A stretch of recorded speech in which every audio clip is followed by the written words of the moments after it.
Hello guys, welcome back to my channel Physics for Everyone. In this video we are going to discuss about what to do in last 15 days to crack CSIR net physical science exam. तो इस video में हम उन दो type के students के बारे में बात करने वाले हैं। एक तो जो वेल प्रिपेयर्ड हैं, जिन्होंने एग्ज़ाम देना ही देना है और वो अच्छे से प्रिपरेशन कर चुके हैं, ठीक है। एंड ये वो स्टूडेंट्स हैं जिन्होंने एक सब्जेक्ट को डिफरेंट बुक से कर लिया, जैसे क्वांटम मैकेनिक्स से जेटली से भी कर ली और किसी बुक से भी कर ली, मैथ्स की HK दास कर ली, हर तरफ से नोट्स भी कर लिए, प्रीवियस ईयर क्वेश्चंस भी कर लिए। बहुत अच्छी प्रैक्टिस है जिन स्टूडेंट्स की, वो क्या करें। और वो स्टूडेंट्स जो किसी ना किसी रीज़न की वजह से पूरी अच्छे से प्रिपेयर नहीं कर पाए, कुछ टॉपिक्स उनके प्रिपेयर हुए, कुछ रह गए, जो ये सोच रहे हैं कि दे या ना दे, तो उन स्टूडेंट्स के बारे में। तो दो कैटेगरी में मैंने स्टूडेंट्स को डिवाइड किया। तो फर्स्ट ऑफ ऑल हम उनकी बात करेंगे जो स्टूडेंट्स वेल प्रिपेयर्ड हैं। वो क्या करें, देखो लास्ट 15 डेज़ में होता ही है थोड़ा टेंशन, स्ट्रेस, ये सब भी हम लोगों को रहता है, ठीक है। तो सबसे पहले तो रिलैक्स हो जाइए, पहले तो अच्छे से सोचिए, एक स्ट्रैटेजी बनाइए कि आपको किस तरह से एग्ज़ाम को अटेम्प्ट करना है। ये वो टाइम है जिस टाइम पे आप टॉपिक वाइज हर सिलेबस के हर टॉपिक को अच्छे से कर चुके हैं, आप उसके ऊपर न्यूमेरिकल प्रैक्टिस भी कर चुके हैं, आप प्रीवियस ईयर क्वेश्चंस भी कुछ सॉल्व कर चुके हैं, ठीक है। तो अब क्या करें, तो फर्स्ट ऑफ ऑल रिलैक्स, और अब आपको ये देखना है टाइम मैनेजमेंट कैसे करना है। इस टाइम आपको मॉक टेस्ट करने हैं, मॉडल पेपर्स करने हैं, प्रैक्टिस जितनी ज़्यादा हो सके प्रैक्टिस करनी है अब आप लोगों को, ठीक है। कि कितना हम इतने टाइम में हमारे ये क्वेश्चंस हो जाएंगे।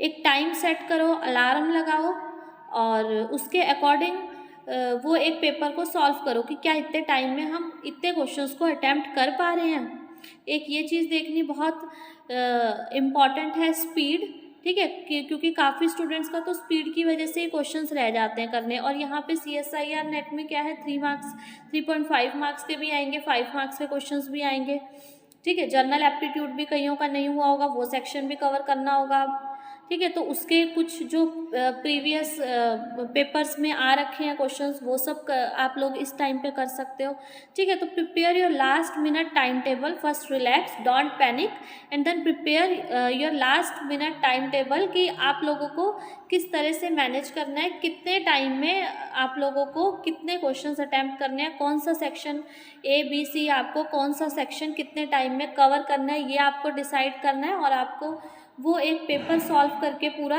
देखना है कि क्या जितना टाइम हमें अलॉट हुआ है उतने टाइम में हमारा पेपर कंप्लीट हो पा रहा है, क्या हमारी स्पीड इनफ है, या हम क्या स्ट्रेटेजी बनाएं कि कुछ क्वेश्चंस हमारे इस टाइप से कवर हो जाए कि हम मार्क्स गेन कर लें इसमें, ठीक है। तो ये टाइम वो सब सोचने का है। And third thing is that don't experiment new things, नई कोई चीज़ अभी मत करें, क्योंकि आप लोगों ने बहुत कर लिया है, उसी की बार बार प्रैक्टिस करें। Try to remember and practise what you have learn. जो भी आप लोगों ने अब तक पढ़ा है उसी को मेमोराइज करें, रिमेंबर करें फॉर्मूलेस को, और उन्हीं की जितनी प्रैक्टिस हो सकती है वो करें, स्पीड बढ़ाएं अपनी, ठीक है। और अभी भी कईयों को लग रहा है कि अगर वो श्योर नहीं है किसी टॉपिक को लेके कि हाँ हमारे इसमें प्रिपरेशन नहीं है, then cover it by solving previous year questions को सॉल्व करके आप उस टॉपिक को मैक्सिमम जान सकते हैं। या कोई सब्जेक्ट आपका रह गया हो उसके रिगार्डिंग आप इम्पॉर्टेंट टॉपिक्स को देख सकते हैं, ठीक है। अब हम उन स्टूडेंट्स की बात करते हैं जिनकी प्रिपरेशन में कहीं ना कहीं कोई कमी रह गई है और अभी उन्होंने वो नहीं किया है। तो उनके लिए क्या है, देखो अभी भी 15 डेज़ हैं, ठीक है। आप लोग ये मत सोचो कि हम एग्ज़ाम नहीं देंगे, क्योंकि एग्ज़ाम ना देना इज़ नॉट अ सॉल्यूशन, ठीक है। एग्ज़ाम देंगे, कुछ ना कुछ ज़रूर हमें वहाँ से सीखने को मिलेगा, वेदर क्लियर हो ना हो वो बात की बात है, लेकिन हमें कुछ ना कुछ नॉलेज वहाँ से मिलेगी। कुछ तो फर्स्ट टाइम दे रहे होंगे, एग्ज़ाम का पैटर्न ही पता चल जाएगा, और कुछ हम सॉल्व करेंगे, हमें कुछ नई थिंग्स पता चलेगी, बहुत कुछ सीखने को मिलता है। ठीक है, तो सब फर्स्ट तो कि नहीं देना है वो तो अपने माइंड से हटाई दो कि नहीं देना है, एग्ज़ाम तो देना है। ठीक है, and there are last 15 days and you can do well and you can crack this exam also. कोई इतना ज़्यादा पैनिक होने की ज़रूरत नहीं है, कोई इतना ज़्यादा डरने वाली बात नहीं है। एग्ज़ाम दो और क्लियर भी कर सकते हो। बस आप लोगों को ये थॉट बनाना है कि I can and I will. रात रात को जागो, यही टाइम है पढ़ने का। अभी भी आपके पास 15 days हैं और ये 15 days इनफ है कि अगर किसी ने कुछ भी नहीं किया तब भी वो इस एग्ज़ाम को क्रैक कर सकता है। ठीक है, ये उन स्टूडेंट्स के लिए है। तो अभी भी अगर आप लोग कर रहे हो तो क्या करना है आप लोगों को, उन स्टूडेंट्स के लिए क्या स्ट्रेटेजी है। देखो अभी 15 days रहते हैं, उन 15 days में आप लोग क्या करो, कुछ मैंने इम्पॉर्टेंट टॉपिक्स यहाँ पे दिए हैं हर सब्जेक्ट के। देखो 4 हमारे मेजर सब्जेक्ट हैं, जैसे क्वांटम मैकेनिक्स हो गया, मैथमेटिकल फिजिक्स हो गया, क्लासिकल मैकेनिक्स हो गया, इलेक्ट्रोमैग्नेटिक थ्योरी होगी, जिसमें से ज़्यादा क्वेश्चंस आते हैं। ठीक है, नंबर ऑफ क्वेश्चंस जिसमें से मैक्सिमम आते हैं। तो ये जो 4 हैं ये मेजर सब्जेक्ट हैं हमारे, और कुछ कोर सब्जेक्ट्स भी हैं। ठीक है, तो अब उनको कैसे मैनेज करना है, कुछ इंपॉर्टेंट टॉपिक्स मैंने यहाँ पे दिए हैं, और जो भी मैंने टॉपिक्स बताए हैं हर सब्जेक्ट के, वो 10 से ज़्यादा किसी भी सब्जेक्ट के मैंने टॉपिक नहीं बताए हैं। मतलब हर सब्जेक्ट में एट लास्ट मतलब ये लगा लो कि 10 टॉपिक्स हैं जो मैंने बताए हैं हर सब्जेक्ट में। तो अगर वो 10 टॉपिक्स मान लो एक सब्जेक्ट में है, तो हर एक सब्जेक्ट का आप लगाओगे एक टॉपिक आपको पर डे का करना है। तो अभी 15 days हैं। ठीक है, और सब्जेक्ट कितने हैं हमारे पास, 4 तो हैं, क्वांटम, मैथमेटिकल, क्लासिकल और इलेक्ट्रॉनिक्स भी है, एटॉमिक न्यूक्लियर भी है, पार्टिकल भी है। तो आपको मतलब ये सब मिला के सबका एक एक टॉपिक कवर करना है। और वो कैसे कवर करना है, शॉर्ट नोट्स लो कहीं से। ठीक है, उन शॉर्ट नोट्स में से क्या करो, मेन फॉर्मूलेस पढ़ो और उसके बेस पे प्रीवियस ईयर क्वेश्चंस उसके सॉल्व करो। या अगर कोई ज़्यादा टाइम दे सकता है स्टूडेंट, रात रात को जाग के कर सकते हो। ठीक है, क्योंकि यही टाइम है। देखो अभी पढ़ लिया, अभी क्रैक कर लिया तो कर लिया, उसके बाद तो फिर बाद में 6 months बाद आपको ये चांस दोबारा मिलेगा। तो अभी कर सकते हो, जितनी मेहनत कर सकते हो अपनी लगा दो। डेली का हर उसका सब्जेक्ट का, हर सब्जेक्ट का एक टॉपिक प्रिपेयर करो। जैसे क्वांटम मैकेनिक्स के मैंने ये इंपॉर्टेंट टॉपिक्स बताए हैं जो जिन पे है कि क्वेश्चन बनना ही बनना है, आना ही आना है इनमें से क्वेश्चन। तो जैसे कॉम्यूटेटर आपने एक टॉपिक ले लिया, तो क्वांटम मैकेनिक्स का आपने एक टॉपिक कर लिया कॉम्यूटेटर, क्लासिकल मैकेनिक्स का लैग्रेंजियन फॉर्मुलेशन कर लिया, ईएम थ्योरी का एक टॉपिक उठा लिया, मैथमेटिकल का उठा लिया। मतलब ऐसे हर सब्जेक्ट का एक एक टॉपिक आपने उठा लिया इस टाइप से। तो आपके कितने 7-8 टॉपिक हो जाएंगे एक दिन के। तो आपको एक दिन में ये 7 to 8 टॉपिक्स कवर करने हैं। अगर 1-2 सब्जेक्ट आप छोड़ भी देते हो तब मैं लेके चल रही हूँ, तो 7 to 8 टॉपिक्स आपको कवर करने हैं। और अगर आपको एक बार वो टॉपिक समझ में आ जाएंगे, वो आप कर लेते हो, तो उसके बाद क्या है, उसके बाद उसके प्रीवियस ईयर क्वेश्चंस अगर देखोगे आप लोग तो वो आप बहुत ईजिली सॉल्व कर पाओगे। तो सबसे पहले तो वो टॉपिक एक जैसे एक टॉपिक आपने किया उससे रिगार्डिंग जो उसके प्रीवियस ईयर क्वेश्चंस है वो कवर करोगे आप लोग। ठीक है, फिर सेकंड टॉपिक उसके रिगार्डिंग प्रीवियस ईयर क्वेश्चंस, लेकिन एक सब्जेक्ट का दिन में एक ही टॉपिक करना है। तो अगर आप इस हिसाब से भी चलो तो 10 से ज़्यादा टॉपिक मैंने किसी भी सब्जेक्ट में नहीं दिए हैं। तो 10 डेज में आपके क्या होंगे, 10 टॉपिक्स प्रिपेयर हो जाएंगे हर सब्जेक्ट के, और उसके प्रीवियस ईयर क्वेश्चंस भी आप लोग सॉल्व कर लोगे। ठीक है, और आपको ये आइडिया भी मिल जाएगा कि प्रीवियस ईयर क्वेश्चन से आपको आइडिया भी मिल जाएगा कि किस टाइप के क्वेश्चंस नेट में आ रहे हैं, और आपके इंपॉर्टेंट टॉपिक्स सब कवर हो जाएंगे इस बेस पे। ठीक है, तो आप ये कर सकते हो। और लास्ट जो 5 डेज रह चुके हैं उसमें आप लोग क्या करोगे, जो भी आपने ये टॉपिक्स और प्रीवियस ईयर क्वेश्चंस पढ़े इसी को बार बार रिवाइज करोगे ताकि एग्ज़ाम में आपको बेनिफिट हो। और इस टाइप से अगर आप स्ट्रैटेजी बना के करोगे तो आप ज़रूर क्रैक कर सकते हो CSIR नेट एग्ज़ाम। कोई इतनी मुश्किल बात नहीं है, लेकिन हाँ ये टॉपिक्स आपको किसी भी हाल में प्रिपेयर करने ही करने हैं, चाहे रात को जाग के करो चाहे दिन में करो, जैसे मर्जी करो, ये टॉपिक्स आपको किसी भी हाल में प्रिपेयर करने ही है। अब वो टॉपिक्स कौन कौन से हैं एक बार ये हम देख लेते हैं। देखो जैसे क्वांटम मैकेनिक्स है, क्वांटम मैकेनिक्स में ये जो नीचे जो मैंने टॉपिक्स दिए हुए हैं, perturbation theory, WKB approximation, variational principle and scattering theory, these are some important topics जिन पे क्वेश्चन बनता ही बनता है हर बार, या WKB पे आएगा या परटर्बेशन पे आएगा या वेरिएशनल प्रिंसिपल, इनमें से एक क्वेश्चन आना ही आना है 5 मार्क्स का। अगर आप ये 3 टॉपिक भी कर सकते हो तो 20 मार्क्स तो आपके यहाँ से पक्के हैं, ठीक है। Perturbation, WKB approximation, variational principle और स्कैटरिंग थ्योरी। उसके बाद देखो 1D and 3D box important topic है। Commutator, harmonic oscillator, harmonic oscillator में 1D, 2D, 3D उन पे भी क्वेश्चन आ सकते हैं, ये भी एक अगेन वेरी इंपॉर्टेंट टॉपिक है। पहले आप ये 4 टॉपिक नीचे वाले, 3 टॉपिक नीचे वाले करो, 4 है actually, perturbation, WKB, variational principle, scattering theory, then harmonic oscillator के टॉपिक करो। हाइड्रोजन एटम पे क्वेश्चन बन जाता है, और वेव फंक्शन का ये टाइम इवोल्यूशन वाला, इसके क्वेश्चन भी बहुत बनते हैं। तो ये सब आप क्वांटम मैकेनिक्स में कर सकते हो, and I have uploaded some videos on this topic like WKB approximation, variational principle and commutator. You can see those videos if you want help, ठीक है। तो क्वांटम मैकेनिक्स के कुछ ये टॉपिक्स हैं। नेक्स्ट देखो क्लासिकल मैकेनिक्स। क्लासिकल मैकेनिक्स में Lagrangian आप लोग कर सकते हो, लैग्रेंजियन टू हैमिल्टोनियन कन्वर्जन, इन पे क्वेश्चंस बहुत आते हैं। लैग्रेंजियन टू हैमिल्टोनियन कन्वर्जन करके दिखाओ, या लैग्रेंजियन किसी सिस्टम का लैग्रेंजियन फाइंड आउट करके दिखाओ, जैसे पेंडुलम का, ठीक है, सिंपल पेंडुलम का, डबल पेंडुलम का, मोस्ट ऑफ द टाइम आ जाता है कि इनके लैग्रेंजियन कैलकुलेट करो। Small oscillation and radial small oscillation, इस टॉपिक पे भी मैंने वीडियो बनाई हुई है, बहुत उसमें प्रीवियस ईयर क्वेश्चंस भी सब मैंने डिस्कस किए हुए हैं।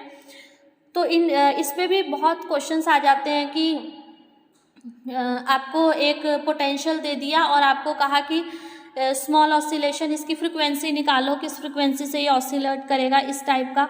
Generating function and canonical transformation, canonical transformation is again an important topic, इस पे भी क्वेश्चंस आते हैं, ठीक है। Central force problem, rigid body dynamics, तो ये कुछ क्लासिकल मैकेनिक्स के टॉपिक हैं जो आपको लाइन वाइज करने हैं। अब देखो इसमें तो टोटल मिला के टॉपिक ही 6 हैं। एक टॉपिक आप एक दिन में कवर करोगे तो 10 दिन में भी से भी आपके 4 दिन बचते हैं जहां आपको क्लासिकल मैकेनिक्स नहीं करनी पड़ेगी। तो 4 दिन में किसी और सब्जेक्ट का आपका कोई टॉपिक रह रहा है तो आप उसको भी कवर कर सकते हो, ठीक है।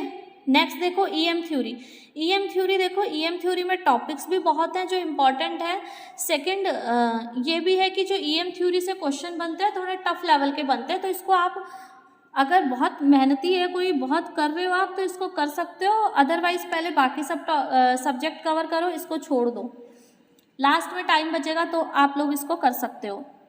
इम्पॉर्टेंट है नो डाउट, पर इससे क्वेश्चन थोड़े टफ बनते हैं, ठीक है। तो इसके भी देखो क्या इम्पॉर्टेंट है, EM waves in various medium, इस पे क्वेश्चन आ जाता है।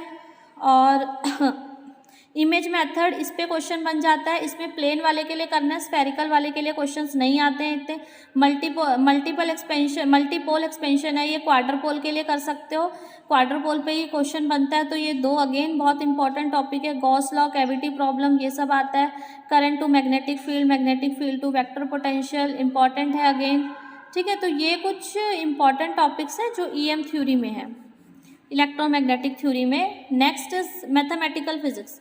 Mathematical physics is a very scoring subject, major subject, बहुत अच्छा है। इसको अगर किसी का मैथ्स अच्छा है तो उसके लिए तो ये बहुत ही स्कोरिंग सब्जेक्ट है, ठीक है। तो फॉरियर सीरीज इसमें कर सकते हो। देखो इसमें टॉपिक्स कम है पर इसकी मार्क्स जो हैं वो उतने ही हैं, 35 मार्क्स का एटलीस्ट मैथमेटिकल फिजिक्स में से आएगा। और टॉपिक आपको कितने प्रिपेयर करने हैं, only 6 topics and there previous year questions and you can get maximum marks in this subject. So कौन से टॉपिक्स हैं जो इम्पॉर्टेंट है, Fourier series and transformation, special function and Green function, gamma function पे आ जाते हैं, ठीक है। फॉरियर को सॉल्व करो, लैपलेस ट्रांसफॉर्म करो, उस पर क्वेश्चन आ जाते हैं। कर्व फिटिंग पे, differential equation, ordinary and partial, इसको आप सबसे लास्ट में करना क्योंकि ये थोड़ा लेंथी टॉपिक पड़ता है, ठीक है। टाइम बचेगा तो कर लेना, नहीं तो आपकी मर्जी। देन है आइगन वैल्यू, आइगन वेक्टर, इन पे भी क्वेश्चंस आते हैं। कॉम्प्लेक्स एनालिसिस पे, पोल निकालो, रेजिड्यू, सब आते हैं मैथमेटिकल फिजिक्स में, ठीक है। तो ये कुछ इंपॉर्टेंट टॉपिक्स है which you can do. Next है nuclear and particle physics. Nuclear and particle physics में देखो, पार्टिकल फिजिक्स में तो सिंपल रिएक्शन मैकेनिज्म्स आते हैं, कन्वर्जन ऑफ लॉस।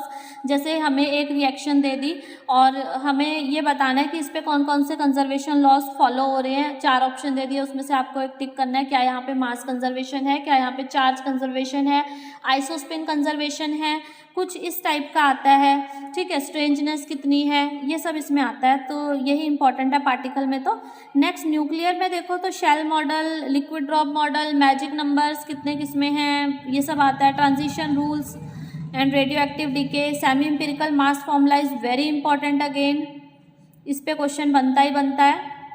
ठीक है, तो ये सब कर सकते हो आप। नेक्स्ट इलेक्ट्रॉनिक्स में देखो, इलेक्ट्रॉनिक्स में op amp is very important, और zener diode transistor again important, gate De Morgan theorem. ठीक है, तो ये भी कुछ इंपॉर्टेंट टॉपिक्स हैं इलेक्ट्रॉनिक्स के which you can do to attain marks. कितने टॉपिक्स हैं देखो, 3 4 5 6 7 8 टॉपिक्स हैं इसके। तो हर मतलब 10 से ज़्यादा तो मैंने किसी में लिए ही नहीं है टॉपिक्स। ठीक है, और सब इंपॉर्टेंट इसमें कवर भी हो रहा है। एंड नेक्स्ट है देखो एटॉमिक एंड मॉलिक्यूलर फिजिक्स। इसमें देखो एलएस एंड जेजे कपलिंग, इस पे क्वेश्चन आ जाता है। बोहर थ्योरी पे क्वेश्चन आता है, लेकिन बोहर थ्योरी पे डायरेक्ट नहीं आता। हाइड्रोजन एटम का नहीं, वो पूछेगा कुछ चेंज उसमें कर देगा उसके कॉन्फ़िगरेशन में। पॉजिट्रोनियम एटम का पूछ लेगा। ठीक है, तो इस टाइप से स्पिन, यहाँ ऑर्बिट है, स्पिन ऑर्बिट इंटरेक्शन। ठीक है, spin orbit interaction, Lande interval rule again important. और ये V R spectra, P and R branch is very important, ये करके पक्का जाना है, इसमें से क्वेश्चन आना ही आना है। रमन स्पेक्ट्रा, एक्सरे स्पेक्ट्रा से भी आ जाता है। जीमन पाशन, ये भी अगेन इंपॉर्टेंट टॉपिक है। ठीक है, एटॉमिक मॉलिक्यूलर मेजर सब्जेक्ट नहीं है, कोर सब्जेक्ट है, बट स्टिल इंपॉर्टेंट। जैसे ईएम वेव्स है, उसमें से अगर आप छोड़ के जा रहे हो, ईएम वेव्स का टफ आता है, लेकिन आपको ये जो कोर सब्जेक्ट है उसके लिए वो फिर प्रिपेयर करके जाने पड़ेंगे, और ये टॉपिक्स प्रिपेयर कर लो तो इनफ है। Next statistical mechanics. Statistical mechanics में random walk very important topic, इस पे क्वेश्चन बनना ही बनना है। ठीक है, एनसेम्बल्स में कैनोनिकल एनसेम्बल आता है, माइक्रो कैनोनिकल, और दूसरे वाला आप छोड़ सकते हो। एस इज इक्वल टू के लॉग ओमेगा टाइप दिस, इस टाइप के आते हैं। स्पिन पर हाफ पार्टिकल में ससेप्टिबिलिटी बतानी, ये सब आ जाता है। Black body radiation, icing model, this is an again important topic. Phase transition बहुत इंपॉर्टेंट टॉपिक है, 3.5 मार्क्स का क्वेश्चन इसमें से आना ही आना है, तो ये बहुत इंपॉर्टेंट है, इसको आप लोग करके ही जाओ। नेक्स्ट देखो सॉलिड स्टेट फिजिक्स।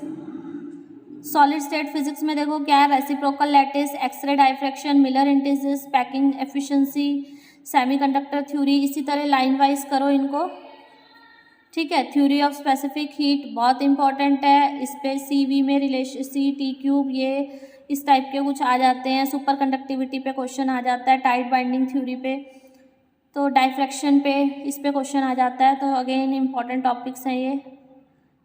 ठीक है, तो ये कुछ थे टॉपिक्स जो इम्पॉर्टेंट हैं। So at last don't lose hope. ठीक है, आप लोग कर सकते हो, you can and you will, इस थॉट को अपना लो, you can and you will, and one day you will get success. ठीक है, बस आपको थोड़ी सी मेहनत करनी है, तो लग जाओ अभी से, आज से, अभी से, कल से नहीं, आज से, अभी से, इसी टाइम से स्टार्ट कर दो करना। ठीक है, and thank you for watching. If you thought this video is helpful for you and you like this video, please don't forget to like, share and subscribe the channel. Thank you.